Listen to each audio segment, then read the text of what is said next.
You're listening to another episode of the ANAVIVO podcast. Thank you for your time.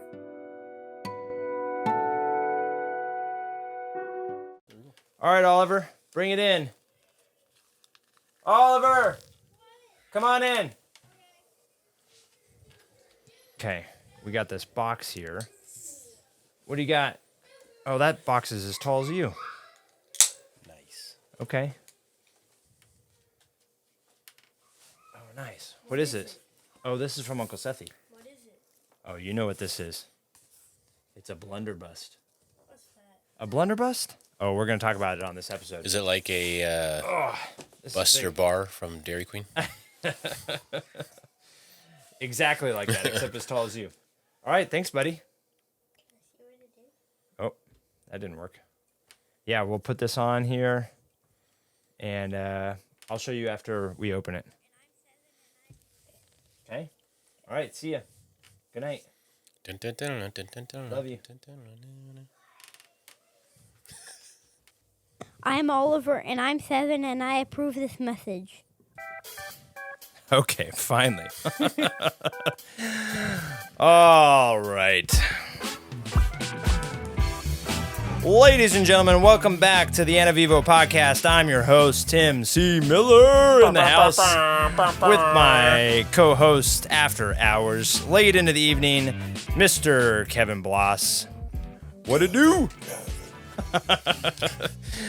And what you just heard was my oldest son, Oliver, bringing in a new package I got delivered to us today by my brother, Seth Miller. Shout out to Seth. Thank you, Nice. Seth. And what do we do for that? Oh, that's the... that's You have the a birthday? Yeah. I didn't know you had that. Okay, Sweet. yeah. Nice. I got you. There's actually a... let's see. What's the... No. Do you have the Notorious B.I.G. the one? No, I don't. No, it's just crickets. So, okay. Or what's the one, the party one where it like blows the confetti and it goes, yay! Yeah, Like little kids scream, yay! I need that one. Yeah, that always reminds me of playing Halo as a kid. Oh, yeah. Shooting the little grunts and they explode into confetti and they go yay! And it's Oh, do they? Yeah, it's some I forget what it was. Man, I guess I wasn't a kid. I was a teenager. Yeah, like the when very first Halo. Halo came out. Yeah. So, ladies and gentlemen, welcome back. I finished a big event in my life tonight. I have to announce that I am the Navy's newest Chief Petty Officer, which is both terrifying and exciting. But USA. USN. US. Oh, yeah.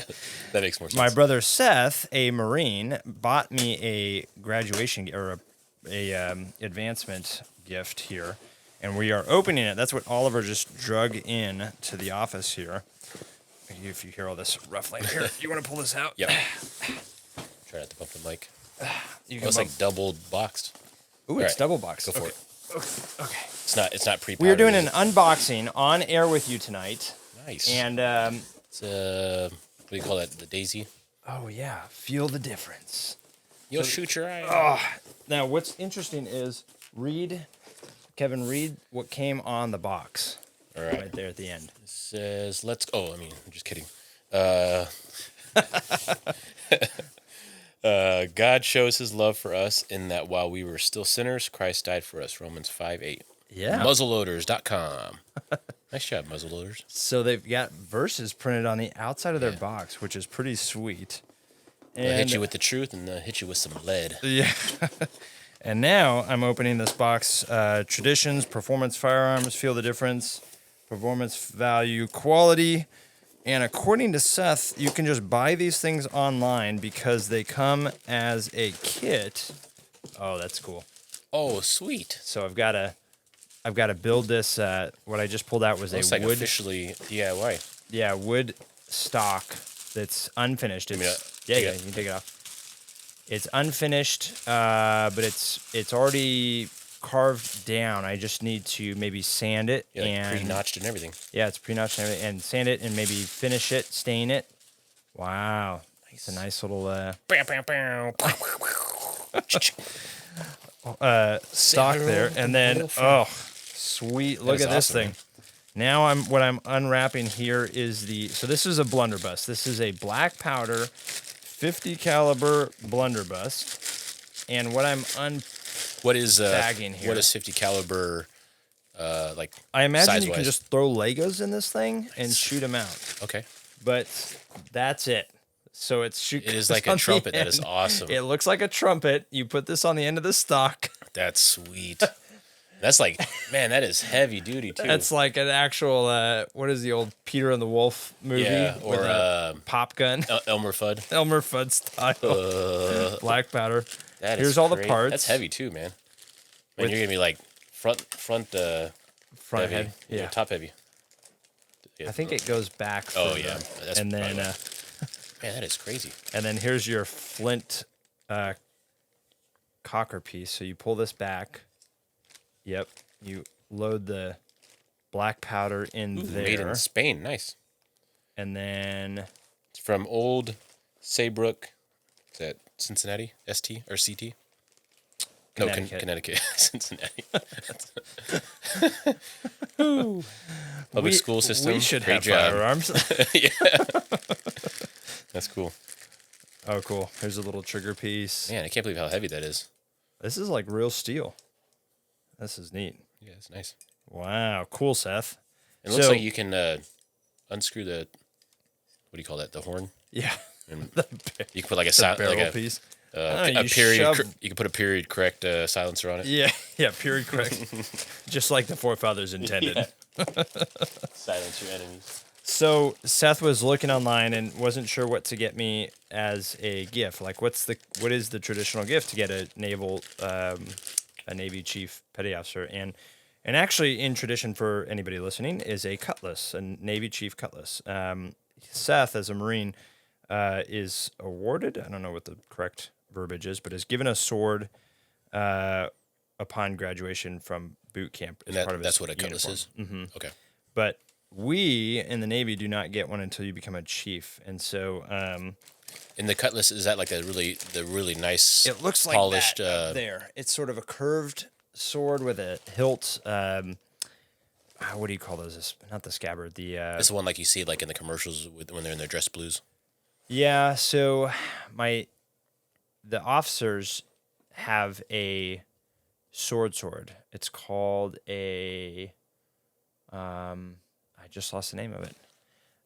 It's a but it's scepter. No, scepter. I'm the a king. military brat, so yeah. That's the Don't king. trust anything I say. Mom, what did you get? Your mom was a Marine. Yep. What did she Yeah, get? my dad. She got a. I don't sword. know. All I know is my dad had samurai swords, but that obviously is not That's issued. different. But yeah, that's the Japanese. That was the collector from when he was in Japan. Yeah, exactly. Anyway, the officers get a long pointed sort of dueling sword, Oh, okay. and the enlisted folk get the actual fighting sword. Oh, nice. And so Oh, the officers get like the jousting style. yeah, there's just for like, hey, we've been boarded. So traditionally, what would happen is if you were boarded or attacked and ended up surrendering, you could officer to officer duel and or fight, and it was more of a decoration / piece of authority kind of thing. Yeah. Versus the enlisted men actually had fighting swords that were curved. They were a little shorter. They could hang off of your uniform as you climbed the rigging without getting tangled in the rigging. And they were curved, and that was the cutlass. And so that's what we get now as chiefs. So that's a traditional gift. But Seth got one of these for himself, and years ago, maybe, I don't remember exactly when he got it, but he just got me one, which is exciting. So I'm going to build this with him and Really cool. put Nice this quality. blunderbuss together. Is that a brass plate? That's what it looks like. Yeah. That's awesome. So yeah, it came with all the pieces to put this thing together. It's got a trumpet-looking barrel. Yes, that is awesome. It is like It's a black powder, like 20 50 pounds? caliber, you could do old style blunderbuss. you could do your old lady yoga lifting with that. I can shove my kids' Legos down in there, There you load go. the black powder, and shoot it out and be just fine. Play the trumpet. I mean, you could literally load whatever you want in the end of that's that. crazy. And Yeah, I think it's some kind of maybe stainless steel because it's got these nice little. I'm assuming those are iron sights. It's got Yeah, this you're nice a little steel welded worker, so bead. you would Yeah. know. I'm not Whoever sure, welded but it did some dimes. did some dimes. Yeah. Is that prison talk? No. I think that's, what is that? What do they call that? Do a dime? Oh. Yeah, when you do a dime, it's like 10 years. Oh. No, when you're welding, they call it laying dimes or putting down dimes. Oh, Basically, it looks okay. like you're laying dimes right over each other like a stack of cards. I'm so white. Yeah. I have no idea. That was pretty close. I think a dime is doing, yeah. I did a dime in prison, which I think means 10 You've years. got the sleeve tattoos. You're yeah. you're a steel worker. Yeah, the Mickey I Mouse just sleeve trust tattoos. whatever yeah, you say. Yeah. I think the gang members will probably see, like, yeah, he's not. I got a smiley face for a tattoo on my face. Oh yeah. Yeah, this will be fun. Broke So scary doing that. thanks, Seth. This will be neat. Nice we'll have job. to. So you can for the audience who's just appalled right now that I've got a firearm that came as a kit that you can order online and send to anybody. The black powder, there is regulation on firearms, but in terms of the black powder style, old revolutionary style weaponry, the regulations are much different, and so we can build something like this. You can actually get the black powder from Ace Hardware. You can load your own charges and then go out and go target practicing with Sweet. target practicing with a blunderbuss. So is that the kind where you, like, put everything in and you stuff it with a little, I don't Yeah, know what you call that. in this case you don't actually do that, but you not like the revolutionary flintlock style. Although Yeah. this is also flintlock, but in this case you actually just drop whatever you want down the barrel. Oh, okay. Traditionally pellets, lead pellets, or Yeah. things like that. Put your black powder in the what is it called? We're right here by the Slide? the flintlock thing. Oh, okay. Um, I'm not sure. cocker and Spaniel. decocker. Yeah. And then it's a little tab. Okay. And then you fire it, and Okay. the explosion forces out whatever you just dropped down. So it's there. like a very, Very rudimentary. yeah, like shotgun, old school. Old school shotgun style. Mhm. Nice. Yeah. It'll be interesting. I'm going to have to shout out my friend Garrett Nagel to probably test this with me Yeah. to make sure it's passes all the safety checks before we You got to take do it the out. old, like the Patriot movie where he melts down his son's Yeah. toy tin soldiers. Oh, yeah, yeah. It takes out. Seth actually does that in his backyard. Oh, really? He's got a whole set of little molds that he melts down old Oh, metal nice. and makes rounds out of. So. Okay. So when you die from the hands of Seth, you know you died from the hands of From Seth. the hands Yeah. of Seth, yeah. You got a cartoon figure hole in your heart. That's the Marine in him. Awesome. So it's good. So welcome back to After Hours. Thank you, Kevin, for joining me again on the air. My pleasure. So let's talk a little bit about the Chief and the Chief season and what that looked like. It just finished for me, 6 weeks of Chief season here, and I was promoted last Friday, or advanced, I guess is what we call it on the enlisted side, to the rank of Chief Petty Officer. Dun, dun, Dun dun dun. And you came out, which I greatly appreciate. was awesome, And your yeah. family. It was very windy and cold for you, I'm sure, in the bleachers there, but The guy that did the national anthem, man, that was on point. I was choking up. Yeah, that was awesome. Yeah, we did a whole marching ceremony. There were 130 of us or 108 that were actually counted for, but 138 that were advanced, and we all marched in formation. We sang "Anchors Aweigh," That was cool.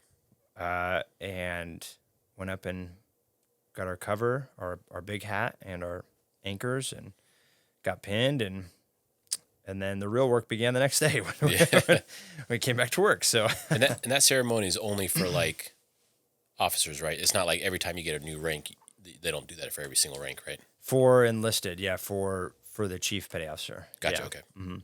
So that represents the highest, basically the highest enlisted rank. There is a E8 Senior Chief and E9 Master Chief rank, but we're all chiefs. We're all in the mess together is what they call it. Okay. And some little side history, they call it the goat locker. Back in the days of iron men and wooden ships That's cool.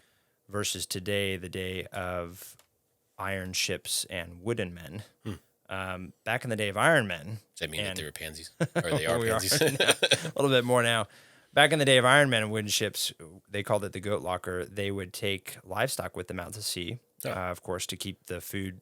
They didn't have HelloFresh Yeah. delivered to the aircraft carriers. Yeah. So, No, and they would ship dash. ship that, yeah. And they would house the goats in the goat locker, and that's also where the senior enlisted, or what became then known as the chief petty officer, in 1893 would sleep. And so they were in charge of the goats. They were rooming with the goats. They were as the senior enlisted, making sure that interestingly enough, all of the other animals would get either seasick and not perform, or would not do well just in general at sea. So, for example, the sheep would get really seasick and they would not produce any sort of milk or what. Can you get milk from sheep? I don't know if you can. Yeah, I think so. But like, Because you can get goat milk. yeah, and the chickens would kind of do okay, and they would do some eggs, but they would really, depending on the weather, the pigs would do okay, but it was the goats that the men would find in the middle of the storm. The goat was up on some ledge of the ship, just having no problem, just chewing away, just got his sea legs real quick. Yeah. And was just had no problem being at sea. His stomach for it would still produce milk, would still continue to eat and fatten up and live and not just keel over and die. And so they kept goats with them at sea predominantly, especially for long voyages. And the first goat that the U.S. Navy brought down, El Cid, they brought to the U.S. Naval Academy. It was like the third or fourth football game against the Army. Yeah. Yep. And that year they won. The Navy won against Army. Oh, and okay. when the goat was there on the field by the chief petty officer. And they Okay. attributed that luck to the goat being there. Yeah. Which is why the goat is now the mascot of the U.S. Navy and also at all of the U.S. Navy Army games, and why they call the Chief's Mess the goat locker. Gotcha. And so, Don't they call him like Billy? Is it Billy the goat or Bob the goat? I don't know if I there's was a watching- specific name, but maybe. Okay, there was a YouTube channel. It's called, I think, Sports Dissected, and they go to like all the college or the football facilities, and they had it was Navy, and then they showed Navy had their goat mascot. Oh, the mascot's name. Yes. Yeah. I can't remember if it was Bob or Billy the goat. That makes Billy sense. or Elliot. I can't remember. Yeah, El Cid was the first goat. That's Oh, all I okay. know. Yeah. And then they had, because the Navy and the Marines go hand in hand, so they actually had the bulldog there too. Oh, cool. Maybe the bulldog's name was Bob. Anyways, Bob the Bulldog. I can't remember. I'm totally messing that up. That's awesome. Everybody's screaming at the thing because they know exactly what it is. They're screaming at this podcast right now. Oh, Kevin, Yeah. Tim, it's not that. Feel free to leave us comments, by the way, if you're listening to this and you have things to add. So anyway, it's all over. It was 6 weeks. So the progression for traditional enlisted ranks is an exam, good evals, and then you promote if it's open in your rate or MOS. Rate is what they call in the Navy. But for E7, unlike any other branch in the military, the E7s in the Navy don't just take an exam and are then based off their evals.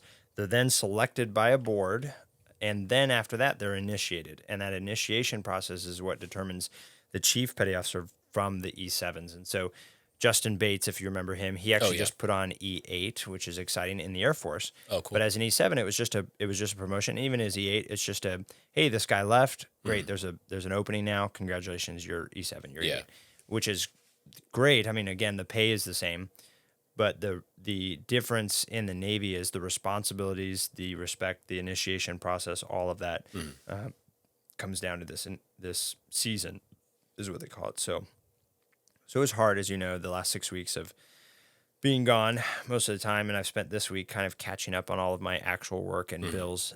Being a reservist, it wasn't as pleasurable, or I don't know if pleasurable is the right word, but my active duty brothers and sisters went through the 6 weeks and then went right back to their full-time Navy work and started realizing the weight of those anchors and realizing the work and,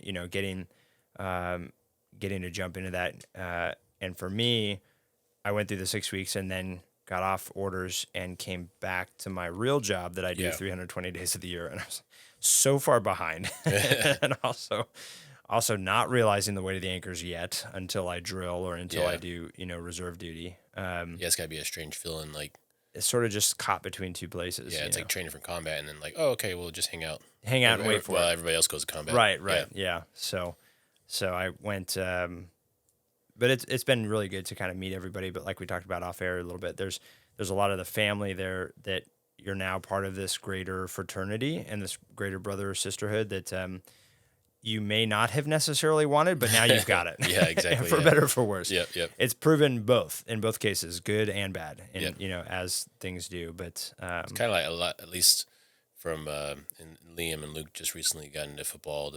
Liam this last 3 years, and Luke just this last year, and we actually really enjoy the football family. But then you get alongside like, oh yeah, there are some knuckleheads around here, but like they're good football players and they mean well. Yeah. But they're just just rough around the edges, and Yeah. just gotta love on them. And but at the same time, hopefully the structure of everything keeps them in line. You know. Yeah, I mean that's really that's a good point, because that's kind of what helped me get through the whole thing was the Lord got me to this position. Mm-hmm. The Lord brought you guys into football because your boys are amazing athletes and you played football. Well, and 1 year, and I definitely was not an amazing athlete. You played football. So. I was a warm body on the field. But you're there. You're around these people as a light, as an influence of positivity, of Christ, of hope, of peace, and level-headedness. And similarly, the Lord put me in this position, and through all the struggles, it was like, okay, well, you brought me here, Lord. As a reservist, it's not as big of a deal as it is for the active duty folks. So why am I here? What am I doing? What do I need to be on the lookout for? And it's to be able to reach these other people that I would not have otherwise had access to, or been able to reach, comfort, bring hope to, encourage. And giving the Lord the glory for that was kind of what I held on to the whole time, because there was a lot of times where I questioned, like, why am I here? Why am I doing this? Yeah, I'm not why am I getting going paid to through be the here. hazing and all that stuff? Yeah, it's costing me so much money. It's costing me so much time. It's costing me a part of my soul and my family and stuff like this. Why am I here? Okay, this is why I'm here, Lord. You put me here. I'm here to be an encouragement, a light, a source of strength for my fellow brothers and sisters. So that was good. And in the last couple of weeks, it's been really good too, to kind of turn that corner, realize them as my family now, an extension of my family, realize the impact or the ability I have to come alongside and encourage them and be open. I was at the Chiefs Club yesterday and had a great talk with a friend who went through with me, who is a homosexual. Oh, okay. And which is a hard place to be in the Navy. I mean, just in general in life, but especially in the Navy.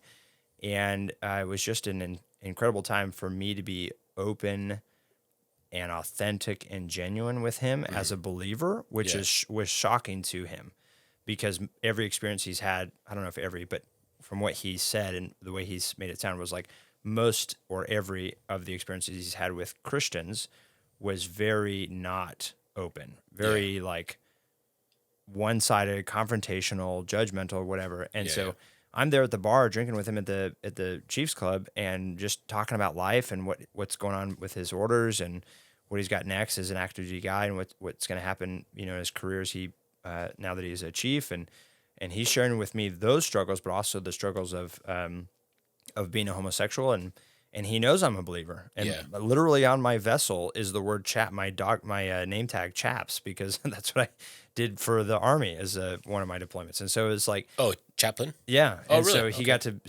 he knows where I stand, and I, prayed beforehand before we went into season and stuff like that. And so he knows that, but I was able to show the love of the Lord in this case, as opposed to where my own personal convictions would say, no, don't do this.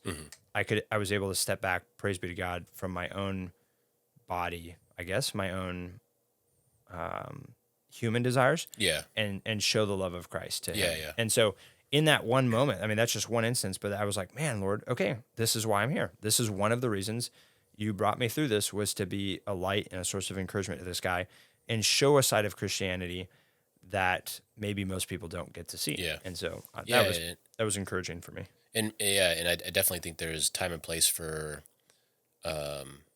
everything. There's what is the word, tact?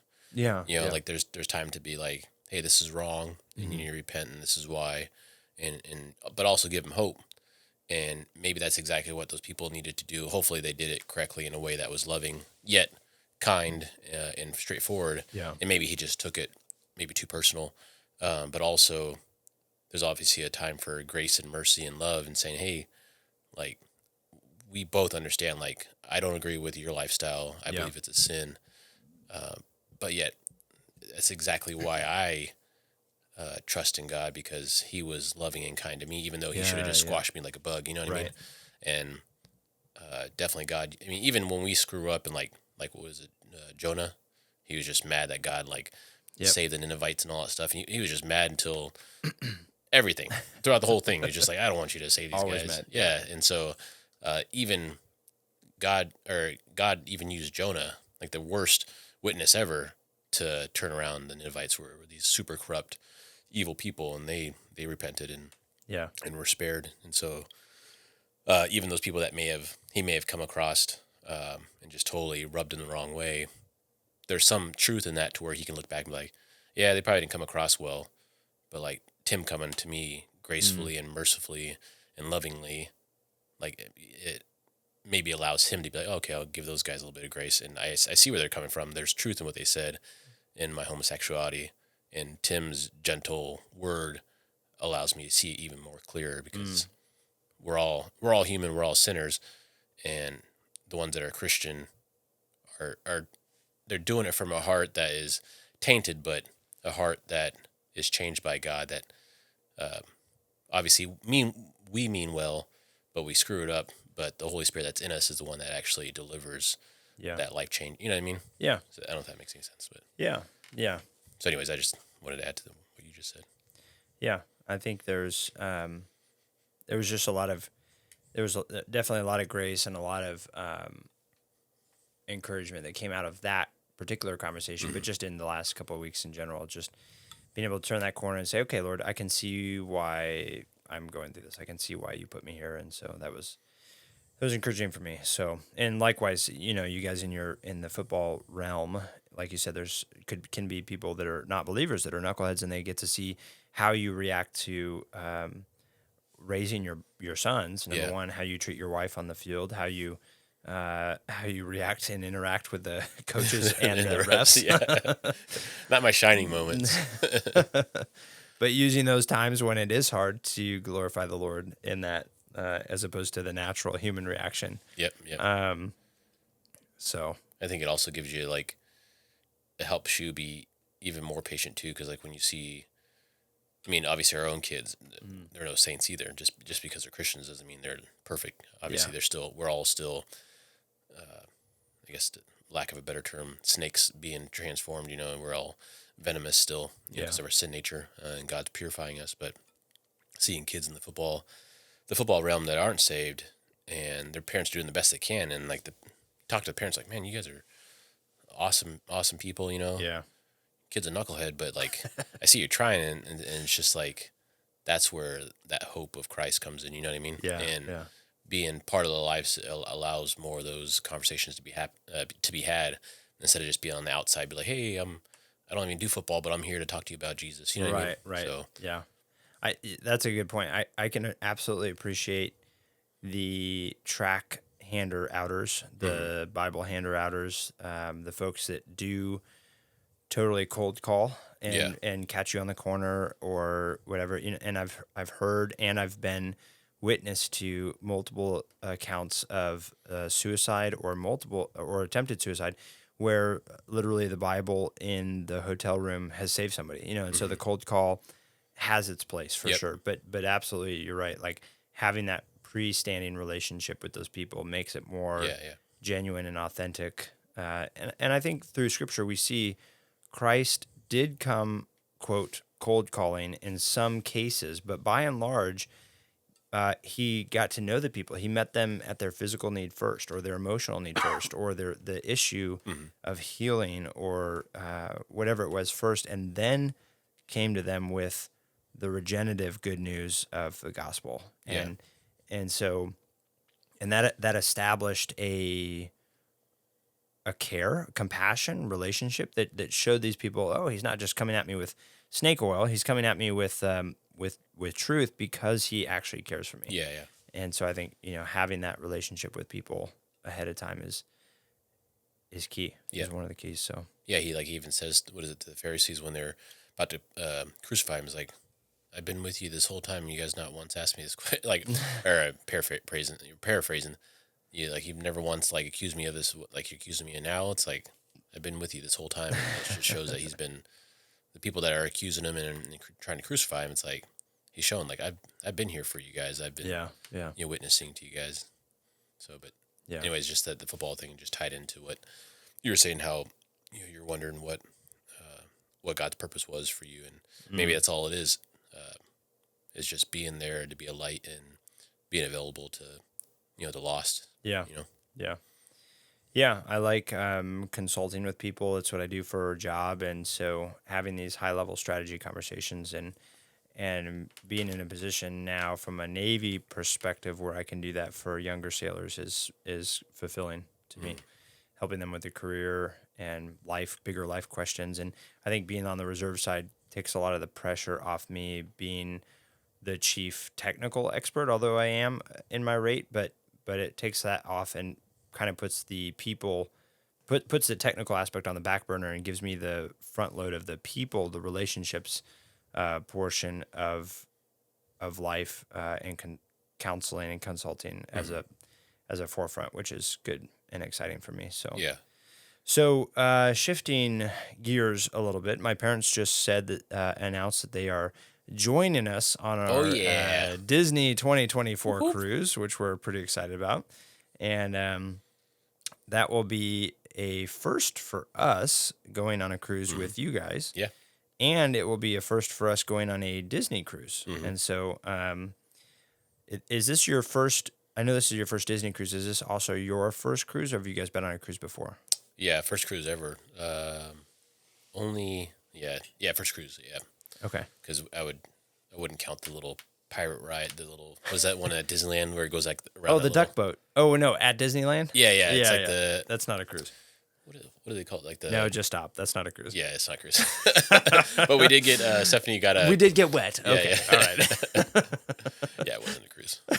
That's a ride. Yeah, that's right.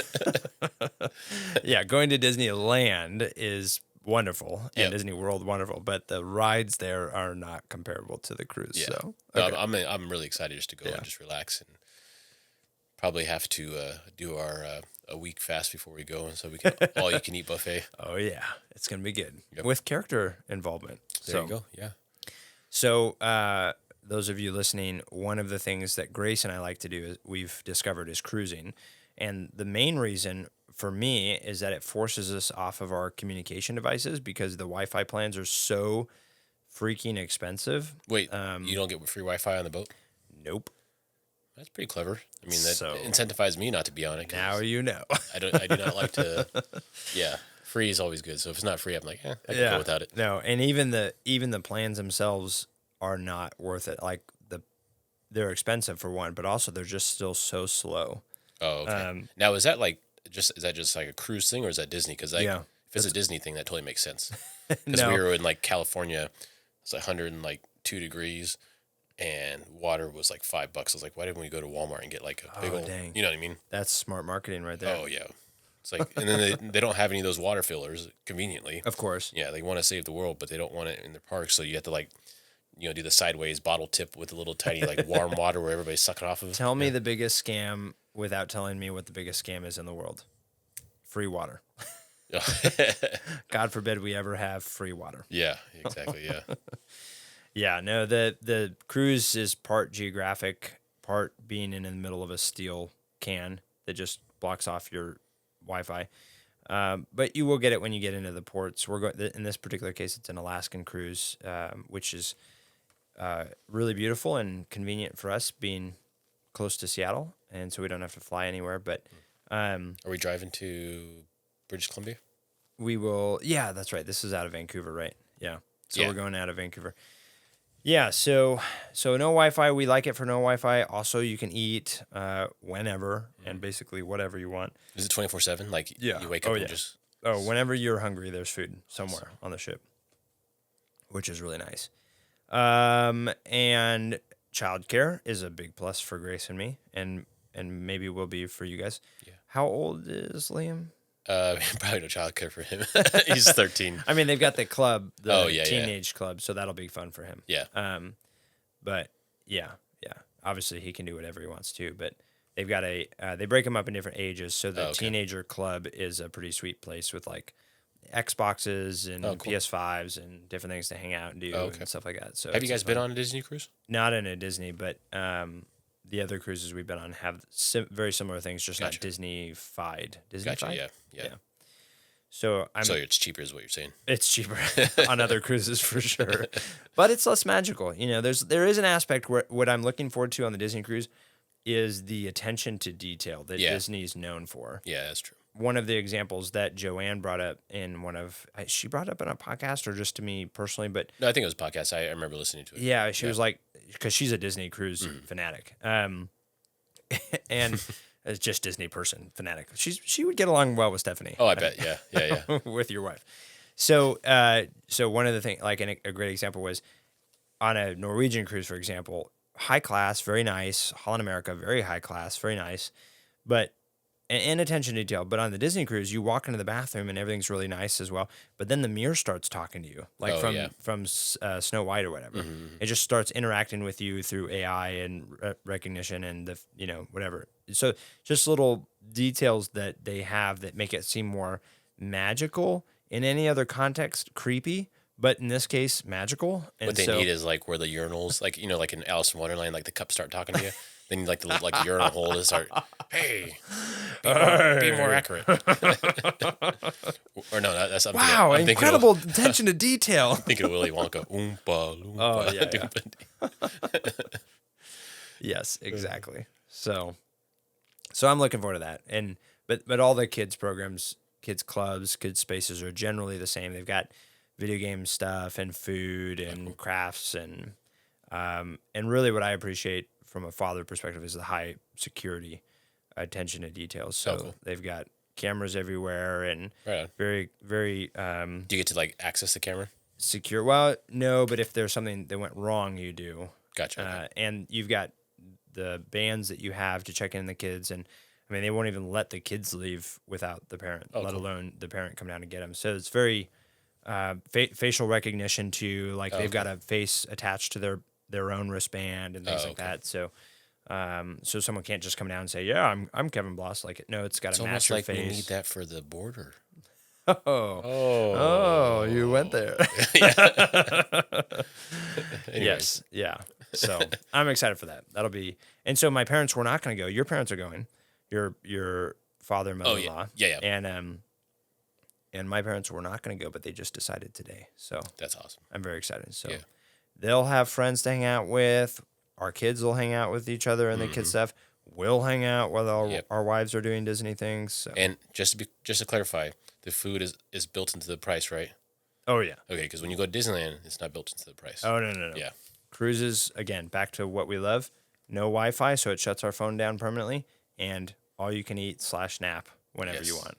So now there are things called specialty dining passes, and on the Disney cruise, they're actually even more so specialty dining in terms of like, I forget one of the name of the restaurants, but there's the general buffet, general eating, general breakfast, lunch, and dinner places that are all, literally any kind of food you can imagine is there, and it's all included. Okay. But then there's going to be like a specialty, I don't know, Beauty and the Beast restaurant with the candle guy, whatever his name is, that does a performance, and that you would pay for if you want to do that. Oh, okay. Gotcha. And so, and it's like a sit down, wear a suit.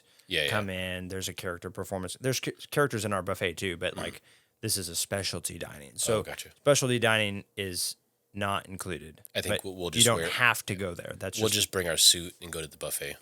So just make it special. Exactly. I'll light a candle. I'll sing. I'll light a candle. Here you go, baby. This is for you. Fire on the ship. Put it out. Yeah. So should be good. Well, that was good. So I'm excited about those. What are you excited about as a father with your son in what grade is he in? Oldest? He is in 8th grade Okay. He'll be going into his into high school. Yeah. high school next year. Yep. How are you as a father preparing now for two things? One, preparing him to be discerning and to critically think because you can't just be there 24/7 for him. So Yeah. as he engages with the world, how are you teaching him to critically think and be discerning?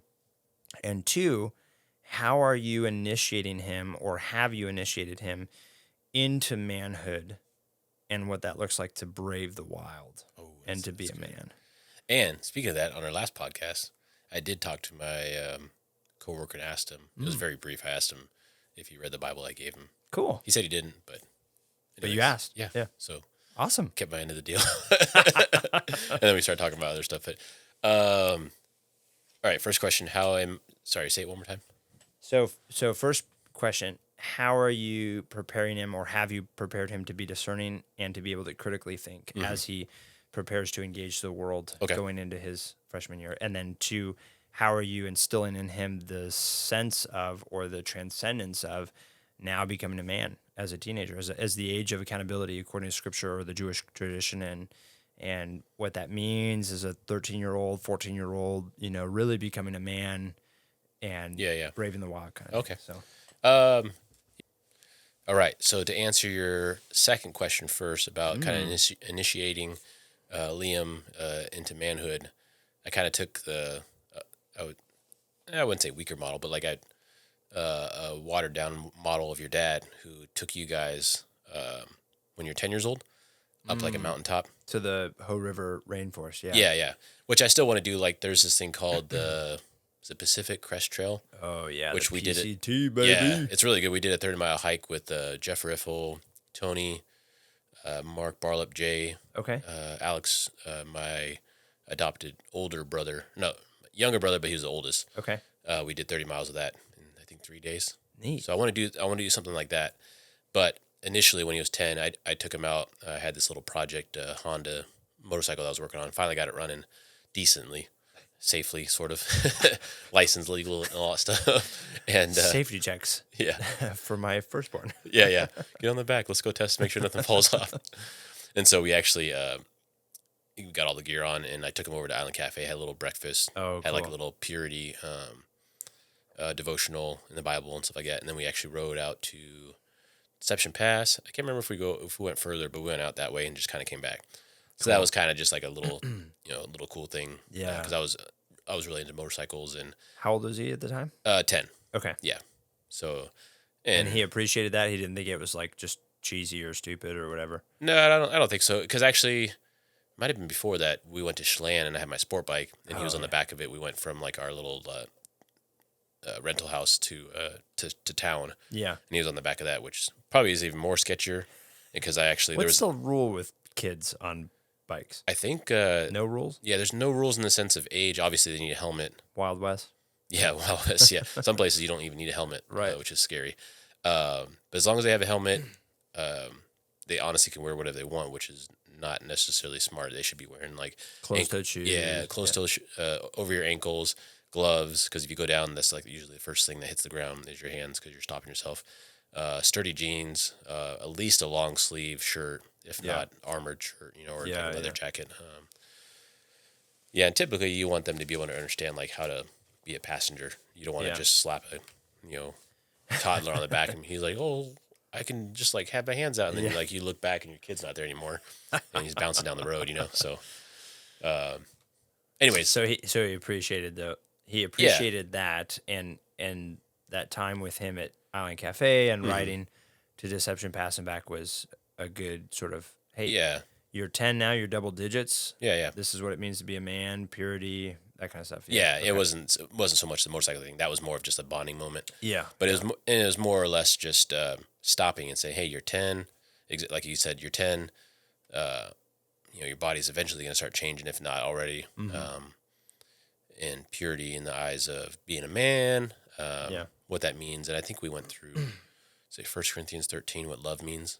Cool. And it shows the biblical definition of love and how important it is. So we did that. But yeah, definitely now that he's older too, like I want to take him to the Mexico men's build trip. Oh, so yeah. he can learn how to serve. Yeah. Because he already like at a very young age, I would always joke that he's far more responsible than I am, especially as a kid. But even now, it's like, like he's very respectful, very responsible, very helpful. Just enjoys school, and even when he doesn't enjoy school, he just puts his head down and just wants to get it all done with and away, done away for the day.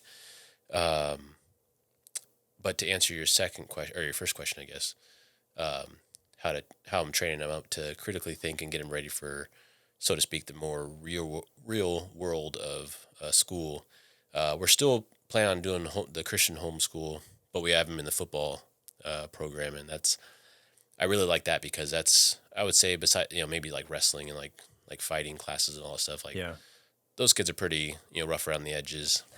Not all of them, but usually they either come from, I wouldn't say bad homes or anything like that by any means, but just like the parents probably play football, played contact sports, and so they're a little bit more rough around the edges, or they just enjoy violence in the sense of combat sports. So it's like we have this, so to speak, sheltered schooling life. Yeah. Like we need to get out there and like feel what it means to contend physically, feel a little bit of pain, blood, sweat, and tears. Yeah. Have coaches they're for you, but they're not going to sugarcoat stuff. Right.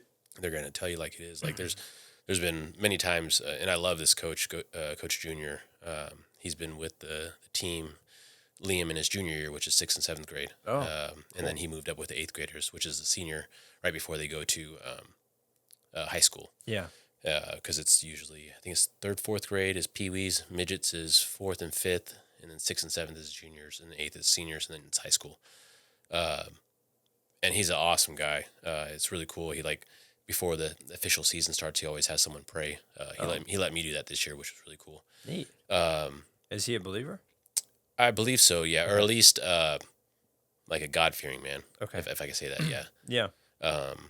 But he usually has this one ref who's a very outspoken Christian guy, just awesome guy. And I guess he wasn't available, so he let me do it, which was really cool. But I guess to go back on teaching Liam how to critically think and prepare him for the real world. Yeah. Coach Junior, he's very respectful, but like he doesn't care who you are. He'll if you're not doing your job or you're messing around, he'll tell you like it is. And like Liam is known, good coach. Yeah. and Liam's known for being like the fast, quick guy. Well, So like running, tall and skinny. Yep, tall and skinny. He's like a running back. They don't really do very much wide receiver stuff because he likes to just run the ball. And so usually when Liam's going, he does this thing where he starts on one side of the line of the offensive line, and they do like a sweep. So he runs behind the quarterback.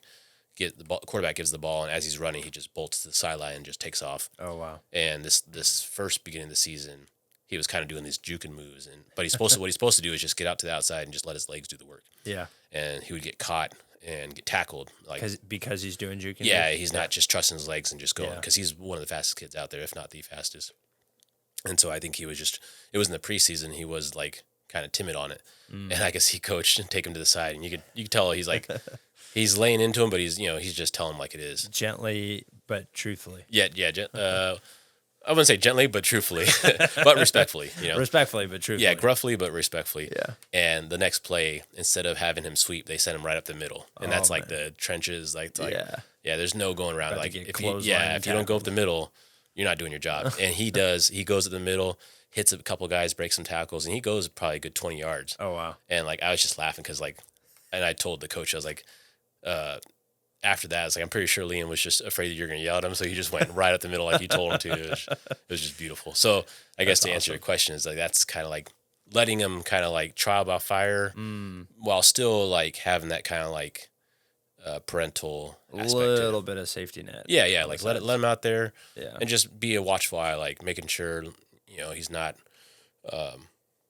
being verbally abused. You know what I mean? Yeah. I'm not saying that coaches do that, but sometimes I don't want to be one of those parents like, yep, all right, get out of here. Like free daycare. And I'm out. Like, because I do want to be involved too, because I enjoy football. That's my favorite thing. Yeah. Especially youth football. Like, I would much rather watch kids battle it out Yeah. than, overpaid adults sit there and do the gritty. Like, you get $50 million to do that. It's like, Just do it. yeah, just do it. And like, anyways, yeah. So, and just recently, really just, we've been reading the Bible together every night, or trying to, reading through it, just a chapter at a time. And then we also, I think I mentioned on a previous podcast, we, reading the book from Vodi Bakum.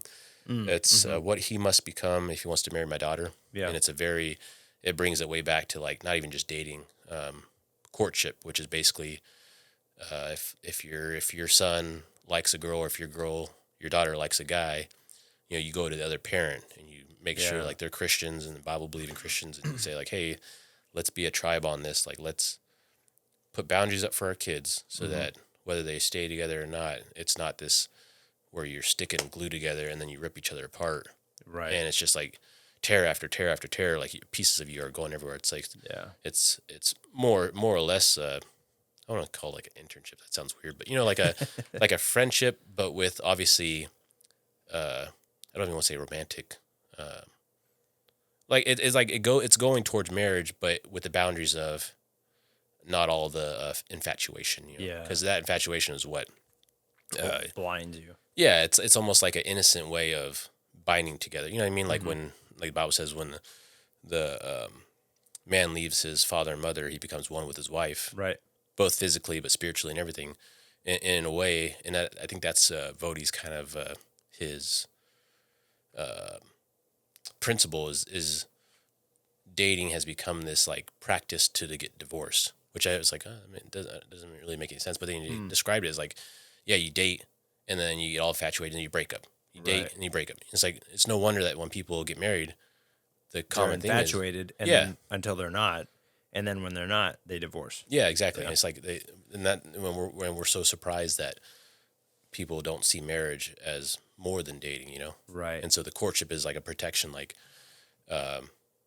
you can have the warm fuzzies and all that stuff, but you need to keep it controlled to a point where you're not giving over your heart.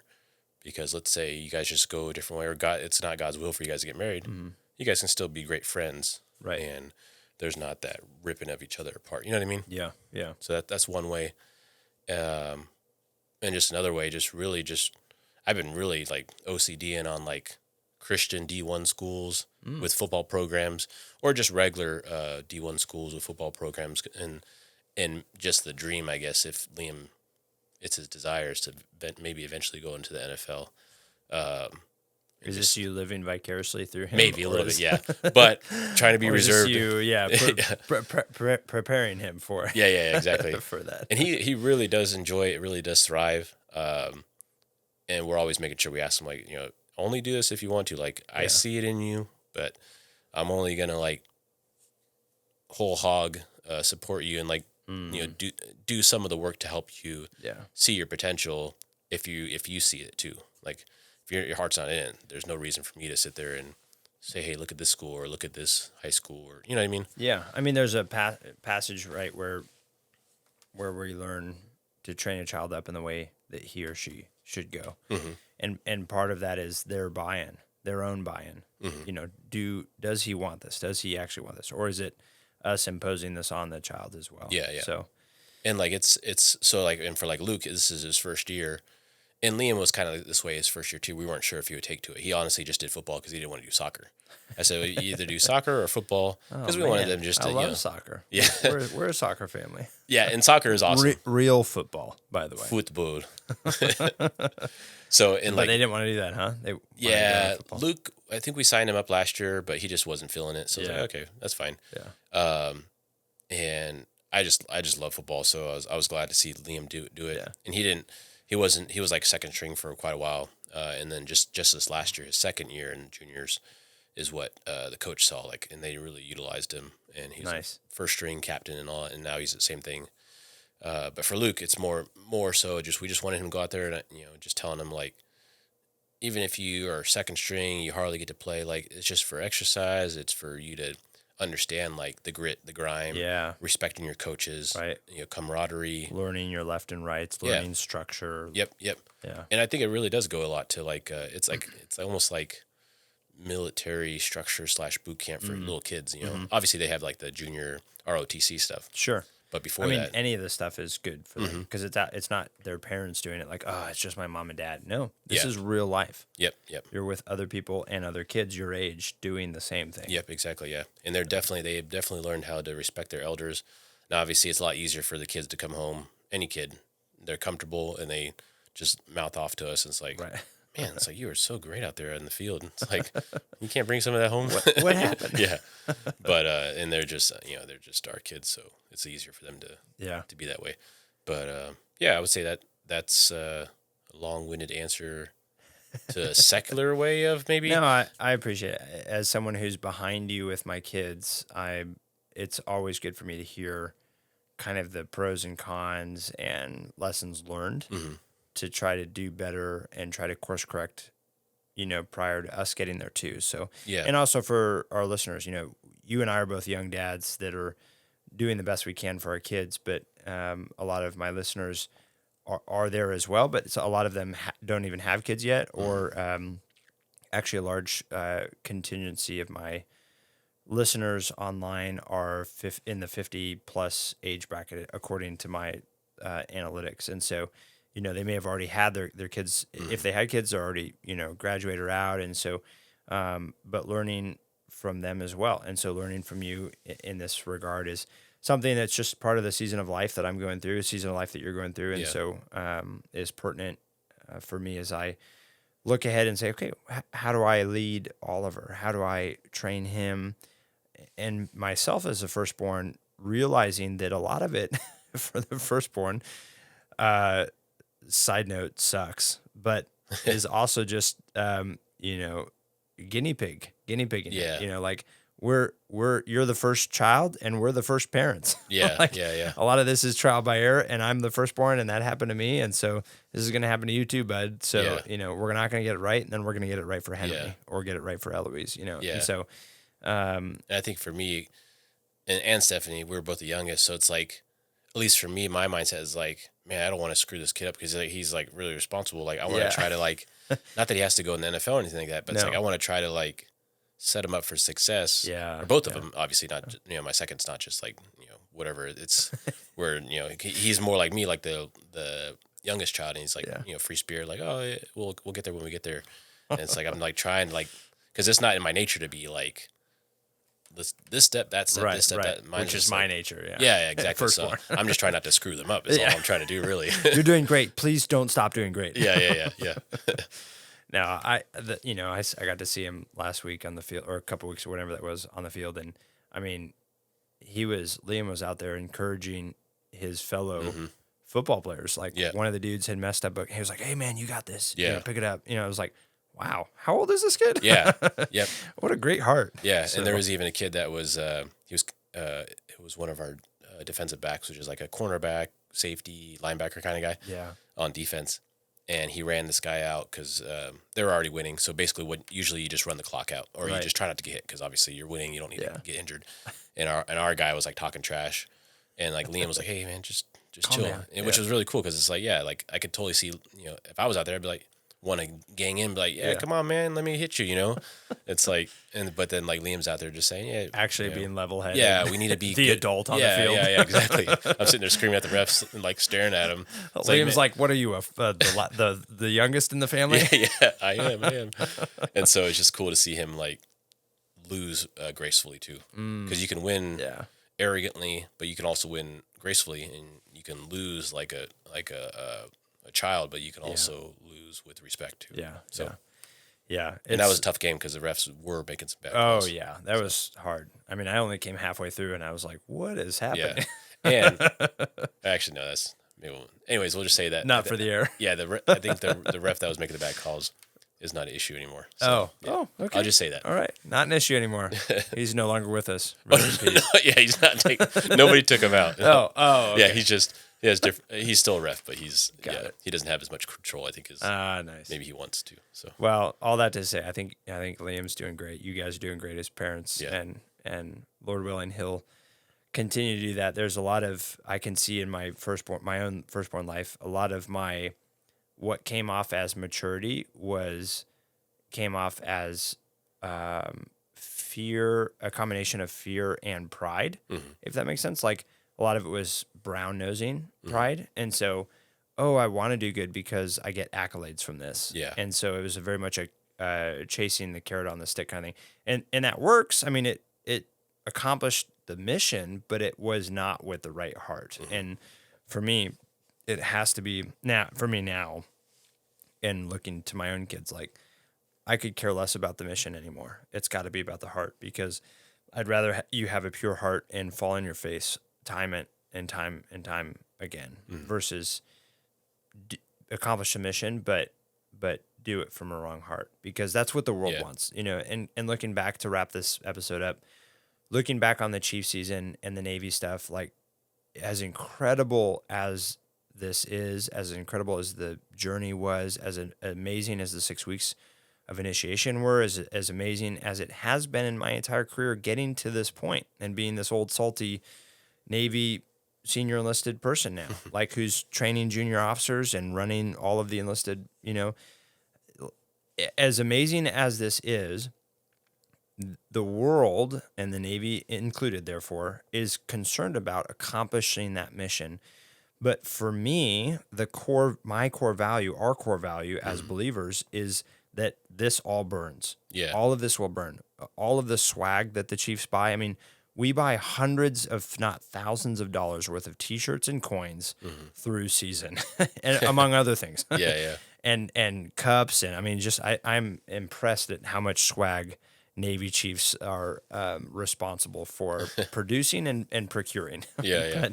But all of this stuff burns. All of this will burn at the end of our life. And as a real estate professional who has been privy to multiple estate sales, and as someone I came into this industry working for Paul Kazina at Woodby Memorial as a body snatcher in the middle of the night. My brother Steven and I would get calls at 2 a.m. and say, "Hey, Tim, you've got to go to this such and such an address and pick up this body." And we would go and we'd pick up a body for Paul and Woodby Memorial to bring him to the why did I just lose the name? To bring him to the memorial house. I know what you're talking about. Yeah. not undertakers. Anyway, to get embalmed, to prepare the body for burial. So our role was just the body snatchers, what we were called, just to go out and grab the body and in a respectful way, but put our suits on and go and do this. And we would pick 3 or 4 bodies up a week here on Woodby Island. Wow. And when was this? This was when I first came back to the island after college. Oh, okay. So probably 2016, 17 timeframe. Yeah. And so we were doing that as a side job at night, mostly at night. And but what was interesting about that was all of the people that were there when Dad passed away, or when Mom passed away, when Grandpa passed away, was 3, 4, maybe 8 family members or very close friends. The Navy was not there. Yeah. The T. Bailey's, your job was not there. Nobody's boss was there. Yeah. Nobody's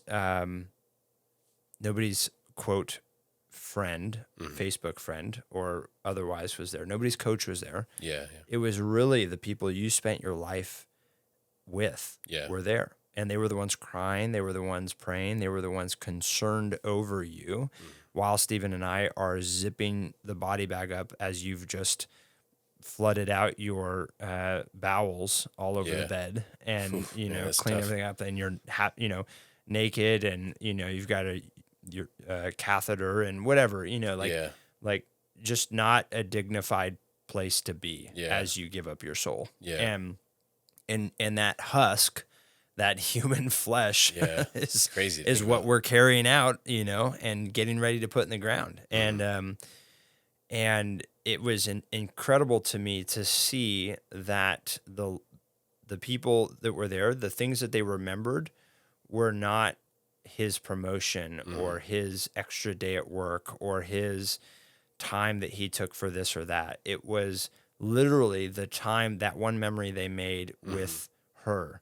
That one trip they took with the niece or the nephew, the one Christmas they spent together with so and so, or whatever. That it was the quality, not the quantity, or it was the impact or the thing that they learned or the way that they joked. I mean, that's what these people were recalling in the midst of tears. Yeah. And then all of that stuff that they left behind too, all the parts in their garage, all of the stuff from the floor to the ceiling, all of the trophies and accolades on the wall, got put into boxes. And I'm the one as the estate manager handling the sale of that. And they went they went to the dump, which was really sad, or they went for pennies on the dollar on eBay or to some auction. And this is somebody's lifetime collection. This is another episode we can talk about because I want to talk about collections and what we do as humans collecting things. But I mean, literally coin or stamp or maps or whatever, like this guy or gal had spent waking moment, literally energy and dollars on collecting these albums of stamps or and keeping them things pristine. and keeping them pristine, and they were thrown away in the dump or whatever. You know, so it's like, man, all of this stuff will burn. This Navy chief stuff, as amazing as the accomplishments or the pride that I can take in it, which is not lost on me, but all of that will burn. And so what is it that I take from this and can pass on as a legacy moment to people around me? And I think, you know, you're doing this in the form of passing a piece of yourself on to Liam and a piece of yourself on to Luke and Lord willing, a piece of myself onto my kids and being able to train them to be wonderful, encouraging young men and women of our society, of the American society, to come alongside other players out on the field and say, hey, man, calm down, or hey, you're doing a great job, or whatever, you know, to be that level-headed kid out there on the field and in school and in their own environments and empower them and entrust them to do those great things and to love on them every step of the way. And so it excites me, and it also terrifies me, but it also just kind of makes me really like a heartache of like, man, they're already this old. Like I've already lost this time with them. You're like, and now you're going to be gone. Like, can I have 12 more kids to do this with you? You know, like, so it's hard because I know as dads love our kids so much, and getting to the blessing to spend time with them. I just wrote my latest weekly able out to everybody. Oh yeah, I got that. Thank you. Yeah, you're welcome. And one of the pictures was them around this big, huge sunflower head that we were just growing, and I was like, man, these kids are growing faster than the sunflowers. So it was just I was concerned about things going too fast. Yeah, too fast, man. Hearing you talk about from like seeing the elderly people pass away and everything, and then talking about our kids and like getting them ready and all that. I guess to go back to the question, like the word that was sticking out to me is refine or refining, and how this life is literally just preparing us for the next life. Now, hopefully that means that's a good point. Hopefully it's to eternal life with Christ forever. Right. Because if not, then everything is genuinely meaningless and destitute, because you got what, 80, maybe 100 years before it's just destitute forever without God. Yeah. And 80 if you're lucky or blessed. Yeah, exactly. And so to live for excellence for Christ, like you said, like, we don't want to do all these things, and they're good, but they do burn. But at the same time, we do want to be excellent in them because it shows Christ through it all, God's glory. Yeah. And it shows just His work in our lives. The Holy Spirit refining us through everything. Yeah. And hearing you talk, I just kept thinking, what if they make it to a professional league or whatever? It's like, I don't want that to be the thing where they go, oh, I made it. I want them to say, oh, I made it here because God brought me here, and now what can I do with it to honor Him? Yes, Can I open up my own organization, or can I be the one that you see on TV where they're Tim Tebow, or there was one guy who didn't kneel for the Black Lives Matter. I think he was Christian too in the NBA. Yeah, and I don't think he really got to play after that. But he was like, well, I'm a Christian, and I don't believe in this division. That's what's more important. Yeah, and the guy was black, and it's like, I can't remember exactly his name, but anyways, like, maybe we're supposed to get to these heightened spots. In some cases, maybe not all, but so we can be like, all right, I'm here. Yeah. Let me talk about Christ and His gospel, and come what may. And maybe Right. you get shut down right then, and your career is over. Mm-hmm. But maybe that's all. Maybe that's what this whole buildup is for. Just Yeah. like, Jesus preaching for 30 years, and then He goes and gets crucified. Obviously, it was all God's perfect plan, and He knew it was happening. It was going to happen. But it's like, that's also how we should be looking too. It's like God's building us up for His glory, Right. for only for us to just be smashed down Yeah. for His glory. Does that make sense? It's that 3-part of our theological life, right? We're first justified, where Christ died on the cross, and if we come to a saving faith with Him by believing in God, literally all we need to do is believe that there is a God, and that God is the God over all things, and that we have fallen short of His standard, and that therefore He sent His Son to die for us so that we can have eternal life with Him as this free gift of salvation. Once we've been justified through that process, then the rest of life is through that sanctification, which you're calling about. Before we're then smashed down and redeemed, redemption. So justified at the beginning, redeemed at the end when we die and live forever with Him. But this whole human life in the middle then is being sanctified, set apart, cleansed, getting to these points, these pinnacles of what the world would deem human success, but literally just for the purpose of glorifying God. So, absolutely. Yeah, just like like Joseph and all the guys who get these high positions, and they either get the high positions because of the persecution they went through, and like the crushing that God allowed them to go through for His glory, or when they get to these high positions, something happens, like... And then they're crushed for God's glory. glory. And then they're crushed. So it's like, and they understand that, like, Daniel, it's like... Joseph. Yeah, exactly. And they're like, they're willing to be like, I didn't come here to satisfy myself. I came here to satisfy God. Yeah. So anyways, I was just thinking about that when you were talking, so... No, it's the same. It's like me making Chief, Liam going to the NFL. We're putting this out there for you, Liam, when you listen to this in the future. Congratulations, by the way. Keep this so we can sell it on eBay for history or whatever. Whatever it is, even in our what we would call mundane jobs, I really do not enjoy my job. Can I say that out here on the air? I'll say it with you like an AA meeting. I'm Kevin, and I do not enjoy my job. I'm Tim, and I do not enjoy my job. I don't mind work at all. I love work, but as a matter of fact, I get bored when I'm on vacation and not doing work. But my work is not fulfilling enough, and that's why I pivoted to counseling as opposed to agency, because the agency was all commission focused and not fulfilling at all. And now in the counseling, at least I get to truly help people. But even in that, I don't feel like I get to do enough. I don't get to see. So far.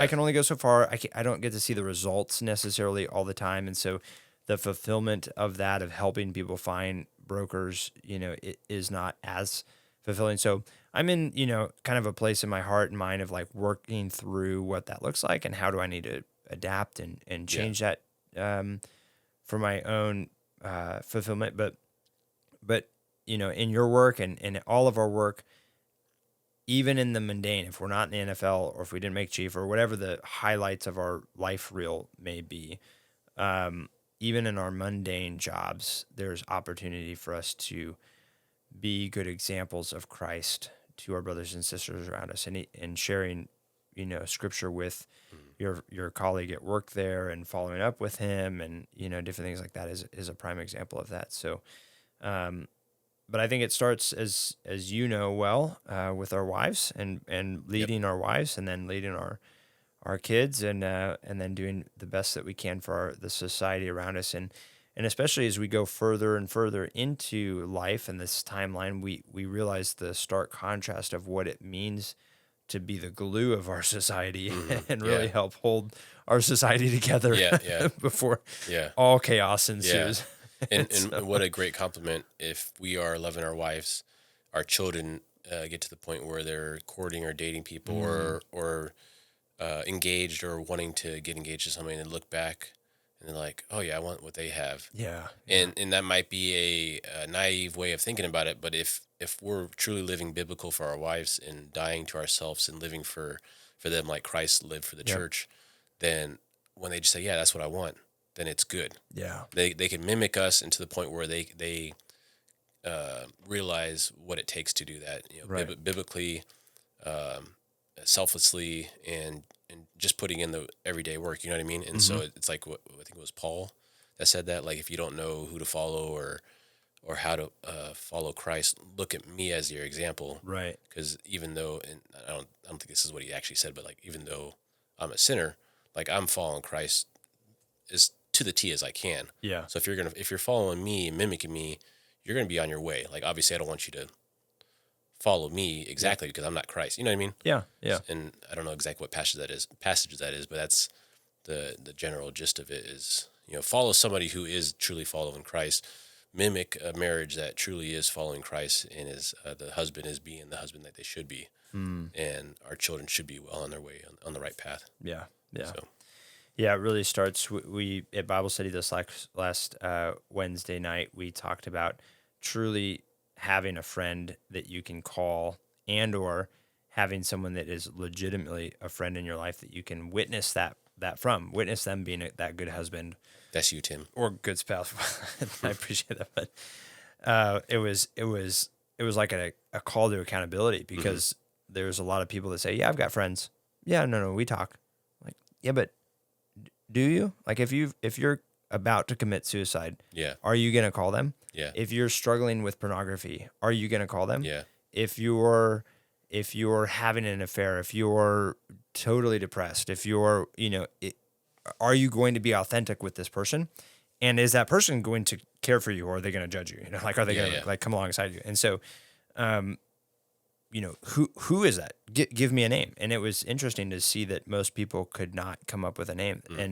And so I think that's a call out and accountability to say, like, no, you are my emergency contact. Yeah. Like, for spiritual purposes, for whatever, like, I know that we have each other's back, but also, like, we need to have what I call pallbearers. There should be 6 men or so in your life that are going to carry your casket. And those are people that you can call for any reason. There are people that will help you bury a body in the middle of the night if you need to. Yeah. There are people that just won't ask questions, and they'll just be there for you. Sometimes you need those people. I need those people. Yeah, I guarantee you, the guys who fought in 1776, they had some of those people. Yeah, and you need people in the life that'll be there to love on you and protect you, but also be there to help you do things when you need to get things done. Yeah, Like, don't ask questions. yeah, just trust me. I'm here. Okay, All right. yeah, I trust you. I'm here for you. So, identify those people. This is a call out for my listeners too. Like, identify that short list. Pour into those people, because they're the ones that are that are going to be there for you, and they're the people that truly care about you and will be there when I'm body snatching in the middle of the night. Those 6 guys or gals are going to be there. Yeah. Praying for, loving on you, taking care of the family that's left behind, sorting through the mess, and all of that. So and this was nothing that I did or anything like that, but the people surrounding Wendy when her husband Matt passed away. I was over there starting Matt's bike, and she mentioned that she felt like the people who were around her, helping her in that time, was church to her. Yeah, she felt closer to those people than the people that she goes to church with. Right, that is church. That's the church, the church body. Yeah, it's a call out to the official building church. There are people who are in that church, but also I guess an encouragement to people who are just doing church for people right where they are. Right. Not that you shouldn't go to church and meet and assemble with other believers, but church isn't just when you go on Sundays. It's not a one way. Like most people take in American churches or consumerism, or what I call pew potatoes. And so you just show up. It's a one way thing, man. This is my club. This is where I pay a membership fee to join, AKA tithe, and I'm here to get goodness from, whatever that is, child care. Build up your spiritual career. Build up your spiritual career if you're involved in it or whatever. Like, no, man, you gotta be the church. And that's doing this life on life with people in the trenches. And it's messy and it sucks, but it's rewarding and fulfilling. So Amen to that. For both of us and for all of us, because we're in the trench ourselves, and or because of ourselves, or we're in the trench with somebody else. Yeah. because of that. So If it's because of yourself, you need those guys to Yeah. ask no questions. Exactly. Yeah. So, well, this has been good. Let's end it as always in our case. So we've got our lava lamp going. We've got a fire pit crackling out back. We've got our drinks here. Yeah. This has truly been a good after hours weekend session here. Ding it. Yeah, which I've appreciated. You want to end it out with a dad joke? Yeah. Put you on the spot here. Yeah, I got it. Here, let me ask you a question because I Sure. and then I'll think about it while you're answering the question. Yeah. So you being a reserve petty officer, chief petty officer, I know that there's certain things like in public, certain enlisted can't necessarily fraternize with certain officers. Is that correct?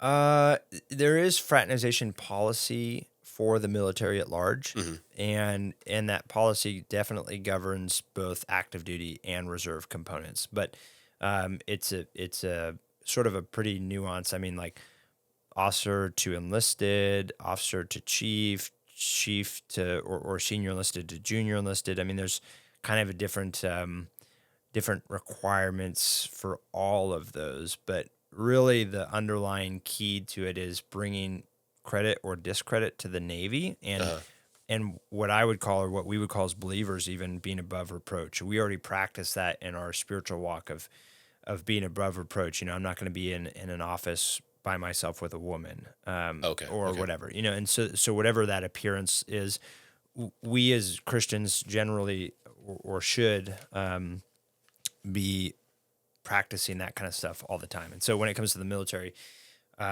similarly, I should not be having relationships, friendships, or whatever that is with, senior officers and or junior enlisted or whatever necessarily. But it's also, again, different from a reserve side to an active duty in that some of these pre-existing relationships, like Bible study is a good example of that. Like when we come to Bible study, there's no rank, there's no name, we're not wearing uniforms.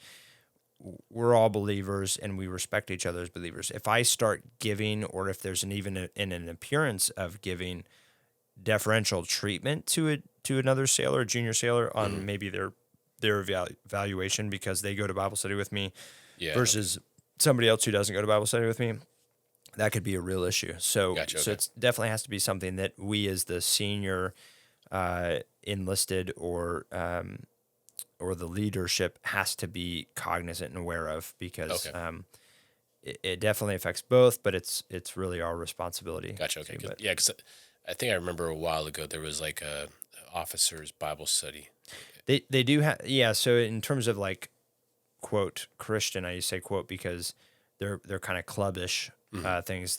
So the Navigators is what we're a part of. The Navigators is not military specific. It's everybody. But in this particular case, because we're just such a large naval base area, a lot of our members are military members. But we've got members there as part of the Navigator Bible Study that are not military. Okay.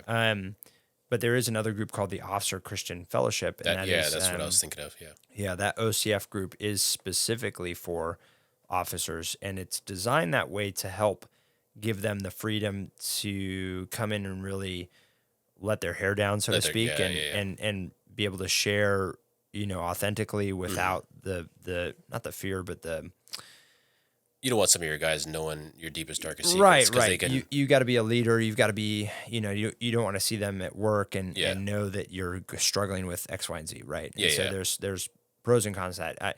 It's not something I would subscribe to as if I were an officer, just because to me Christianity is the end all be all. Like for me, that's my core value. There's no. It's a level playing field. Yeah. What I do to make money is totally separate from my walk, in that it's absolutely secondary.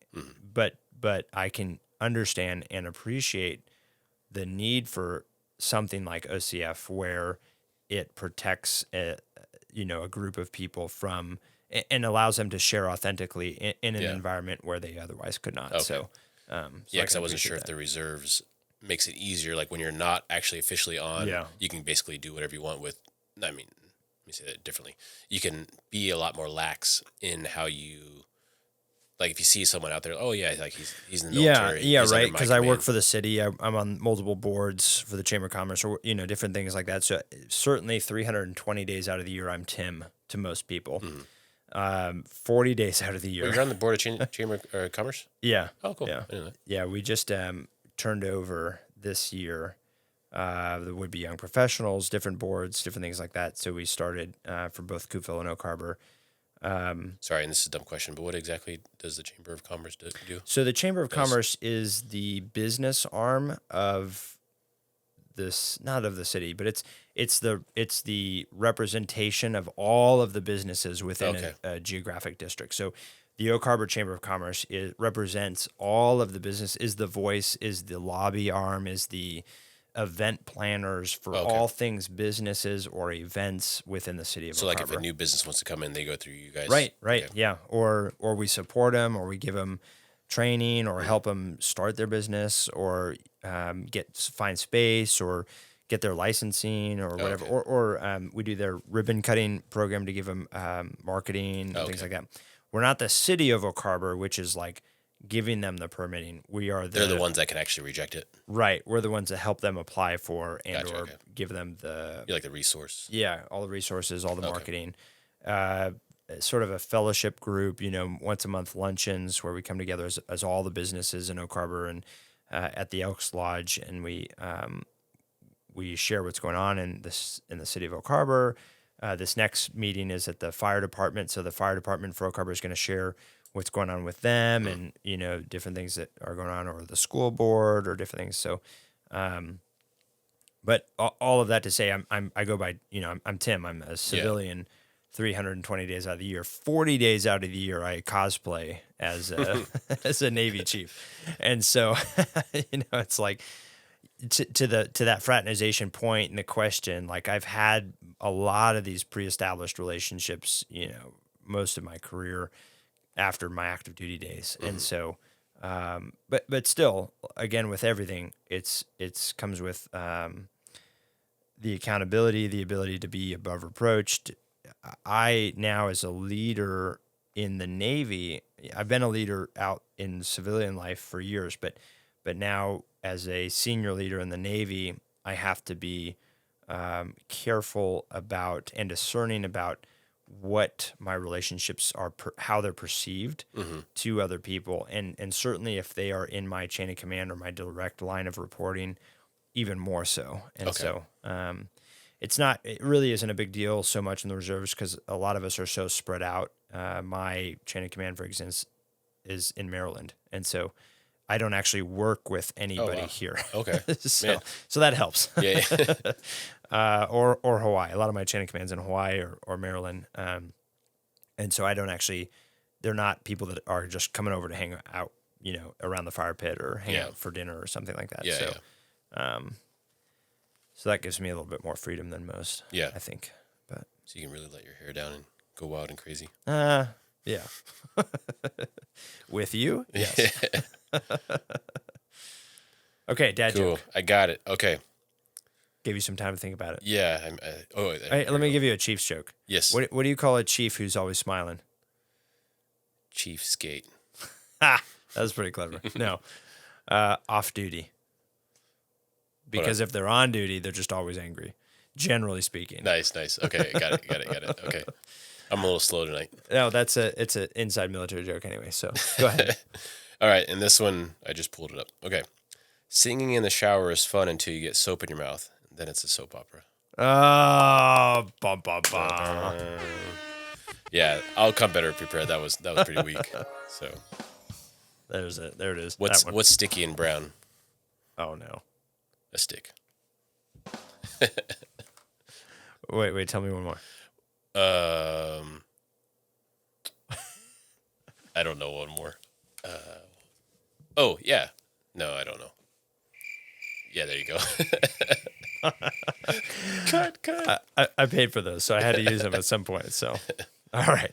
Well, I appreciate you as always, Kevin. Thank you for coming on the air with me tonight. Thank you, you too. After hours, and we may even do this as a two-parter because of the length we went tonight. So That was pretty good. that's good. It was like 2 hours. Good time, yeah. So I appreciate you, audience. Thank you as always for listening to the ANAVIVO podcast, found anywhere you listen to your podcast. ANAVIVO.com is where you can find all of the streaming stations, but also on YouTube at ANAVIVO.com spelled out. You can find us on Spotify, Apple Podcasts, or wherever you like to listen. So thank you again. We appreciate your patronage and support. And if you've got any comments, always feel free to follow up with me direct at tim.c.miller@outlook.com. All right. Good night. Good night.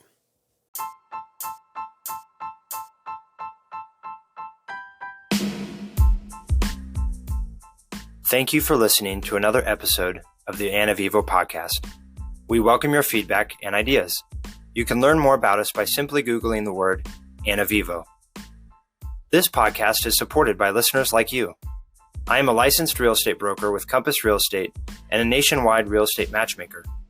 We consult with you for free, find and vet the right real estate professional that specializes in the area and niche you need, are paid by that professional, and they get clients like yourself who want and need their unique specialty or winning track record. If you or someone you know is in the market to buy or sell real estate anywhere in the U.S., don't simply web search the highest paying advertiser. Let us use our licensed experience to find and vet the real and best professional for you. It costs you nothing but a phone call or email with me, and has saved my clients financially and emotionally. I'd be honored to serve, and you can reach me direct by email at tim.c.miller@outlook.com. And as always, to God be the glory.